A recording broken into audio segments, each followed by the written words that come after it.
Praise the Lord. யாத்ராகமம் 6ஆம் அதிகாரம். அப்பொழுது கர்த்தர் மோசேயை நோக்கி, நான் பார்வோனுக்கு செய்வதை இப்பொழுது காண்பாய்.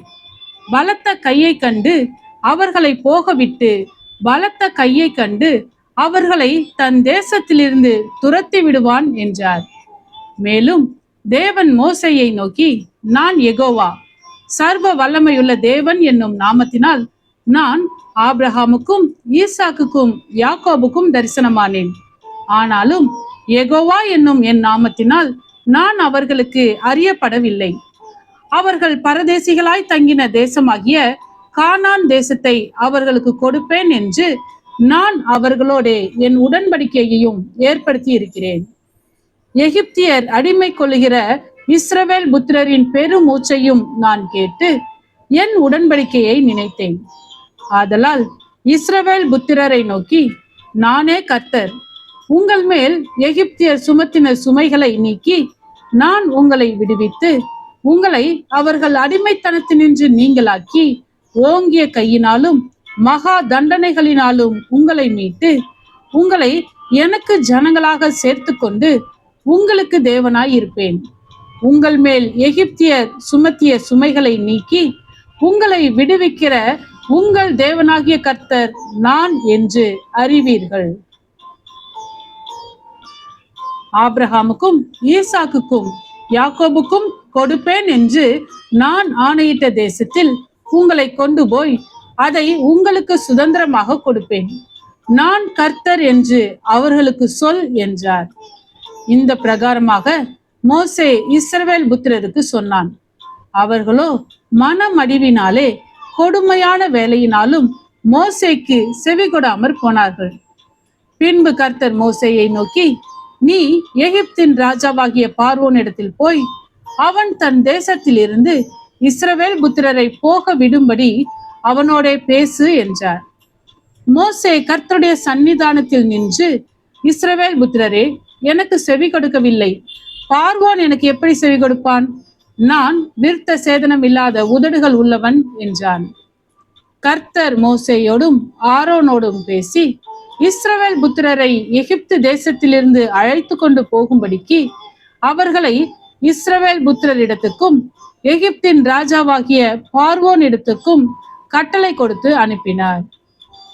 அவர்களுடைய பிதாக்கள் வீட்டாரின் தலைவர் யார் என்றால், இஸ்ரவேலுக்கு முதல் பிறந்தவனாகிய ரூபனுடைய குமாரர் ஆனோக்கு, பல்லு, எஸ்ரோன், கர்மி. இவர்கள் ரூபனுடைய வம்சங்களின் தலைவர்.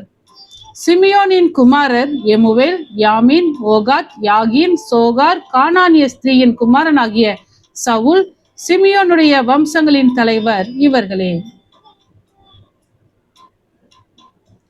உற்பத்தி கிரமப்படி பிறந்த லேவியின் குமாரருடைய நாமங்கள் ஆவன: எர்சோன், கோகாத், மெராரி என்பவைகள். லேவி 137 வருஷம் உயிரோடு இருந்தான். அவரவர் வம்சங்களின்படி பிறந்த கெர்சோனின் குமாரர் லிப்னி, சிமேயி என்பவர்கள். கோகாத்தின் குமாரர் அம்ராம், இத்சேயார், எப்ரோன், ஊசியேல் என்பவர்கள். கோகாத் 133 வருஷம் உயிரோடு இருந்தான். மெராரியின் குமாரர் மகேலி, மூசி என்பவர்கள். அவரவர் சந்ததியின்படி லேவியனுடைய வம்சங்களின் தலைவர் இவர்களே. அம்ராம் தன் அத்தையாகிய யோகேபேத்தை விவாகம் பண்ணினான். அவள் அவனுக்கு ஆரோனையும் மோசையையும் பெற்றாள். அம்ராம் 137 வருஷம் உயிரோடு இருந்தான். இத்சேயாரின் குமாரர் கோராகு, நெப்கேக், சித்ரி என்பவர்கள். ஊசியலின் குமாரர் மீஷவேல், எல்சாபான், சித்ரி என்பவர்கள். ஆரோன் அமினதாபின் குமாரத்தியும் நகசோனின் சகோதரியுமாகிய எலிசபாலை விவாகம் பண்ணினான். இவள் அவனுக்கு நாதாபையும் அபியோவையும் எலையாசாரையும் இத்தாமாரையும் பெற்றாள். கோராகின் குமாரர் ஆசிர், எல்கானா, அபியாசாப் என்பவர்கள். கோராகியரின் வம்ச தலைவர் இவர்களே. ஆரோனின் குமாரனாகிய எலையாசார் பூத்தியலுடைய குமாரத்திகளில் ஒருத்தியை விவாகம் பண்ணினான். அவள் அவனுக்கு பினேகாசை பெற்றாள். அவரவர் வம்சங்களின்படி லேவியருடைய பிதாக்களாகிய தலைவர் இவர்களே.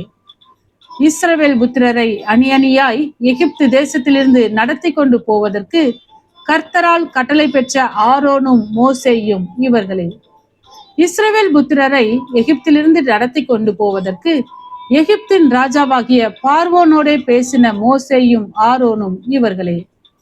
கர்த்தர் எகிப்து தேசத்திலே மோசேயோட பேசின நாளில் கர்த்தர் மோசேயை நோக்கி, நானே கர்த்தர், நான் உன்னோட சொல்லுகிறவைகளை எல்லாம் நீ எகிப்து ராஜாவாகிய பார்வோனுக்கு சொல் என்று சொன்னபோது, மோசே கர்த்தருடைய சந்நிதியில் நான் விருத்த சேதனம் இல்லாத உதடுகள் உள்ளவன், பார்வோன் எனக்கு எப்படி செவி கொடுப்பான் என்றான். ஆமென். கர்த்தாவே, உம்முடைய வசனம் என் கால்களுக்கு தீபமும் என் பாதைக்கு வெளிச்சமுமாய் இருக்கிறது. இருளான என் வாழ்விலே நீர் தந்த உம்முடைய வேத வசனத்தை தினமும் படித்து வசனத்தின் வெளிச்சத்திலே இடராமல் நடப்பேன். ஆமென்.